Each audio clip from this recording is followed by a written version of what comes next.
Sa pagsalubong natin sa bagong taon, nais kong ipahatid ang aking pinakamainit na pagbati sa lahat ng mahilig sa karera ng bangka. Ang nakaraang taon ay isang kahangahangang paglalakbay na puno ng adrenaline, kompetisyon, at samahan sa tubig. Kahit ikaw man ay isang batikang racer o isang masugid na taga-suporta, ang iyong dedikasyon sa kapanapanabik na sport na ito ay lumikha ng isang kahangahangang komunidad. Sa darating na taon, naway maranasan mo ang kasiyahan ng mga bagong hamon at ang ligaya ng mga pinagsamang tagumpay.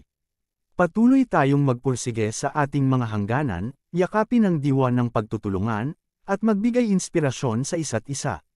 Narito ang ating pagkakataon na pagbutihin ang ating mga kasanayan, itakda ang mga bagong record, at gumawa ng mga di malilimutang alaala sa loob at labas ng tubig.